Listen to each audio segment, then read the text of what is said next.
have a passion for children and advocacy, and so Child Abuse Pediatrics was really a place where that got to play in together. Our fellowship is 3 years, and we do a longitudinal experience. So fellows are doing clinical activities, they're doing research, and they're doing lots of educational activities as well throughout those years. I think they're self-directed learners. They have an empathy for this population because it can be really difficult work, but they also put that empathy into actual action. There's such a wide range of patients here at Riley and within Indianapolis. And so I think what's really cool is within Indianapolis itself, it's more of an urban population. So you kind of get that urban feel. But because Indiana is such a rural state, we still get so many of those patients in from rural areas. So you still get that access to rural medicine and rural patients as well. Our fellows experience a multitude of cases here. So we have a large patient volume, and so they're able to frequently see all of the common diagnoses that we see in child abuse pediatrics. But additionally, they're able to see a lot of the medical mimics, which are rare, but so important that our fellows see in their training. A fracture. Well, in this case, it was straightening his leg to get his length measurement because this baby has no life. But in general, that would not cause that. I think you start off like, I know how to do this. Then you get a case and it kind of makes you step back a little bit because it's such a hard, difficult case. And then you hit your stride again. And I want someone to realize that that is completely normal with this kind of work because child abuse work is very hard.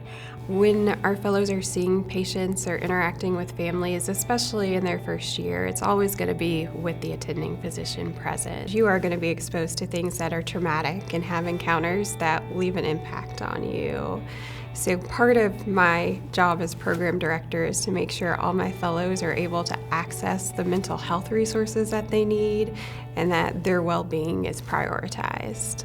We've kind of made quite a few adjustments along the way as we've learned what you need for mental health, for one thing, so that call is a little bit less intense as far as the amount, where we count our clinical time with the time that we spend in peer review, because every Wednesday we'll have review cases. It's 2 hours every Wednesday, and so we consider that part of your clinical time instead of adding clinic and call on top of that. We recently made a lot of changes to our research experience here at Riley.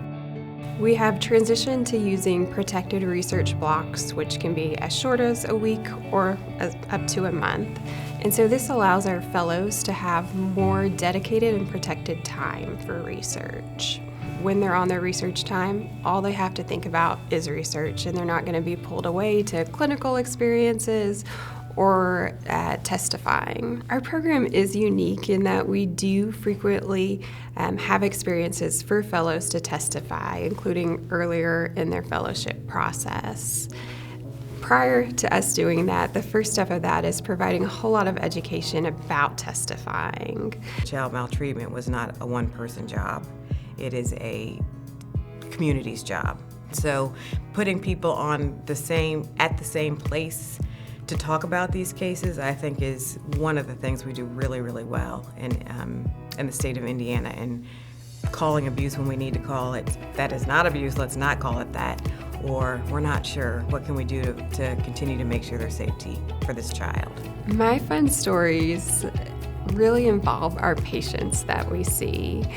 So both when we see patients when they come back to our clinic and in the foster care bridge clinic. For a lot of people, walking into our foster care bridge clinic is overwhelming, but to me it's one of my favorite things because while many of our staff members are talking to the caregivers for the children, we literally just create a fun environment for them to play in. So when you walk into the foster care bridge clinic, there's sometimes children everywhere, there's Play-Doh, there's paint flying, there's toys being thrown, and even though it's chaotic, it's just so heartwarming, and I love that. A lot of times we get to see improvement in the children, and so it's definitely a way to kind of see the benefits of what we do and get to see some happy endings. I think our program offers a spectrum from all things physical abuse to the healing behind it. Riley is the best because of the people, both the people who work here and the patients that come here. I am not from Indiana, so I came here because when I did my interviews, I had such good interactions with everyone I talked to, and they seemed so supportive and very understanding and inclusive. So after my interviews here, I just felt the feeling of home, and that's what led me here.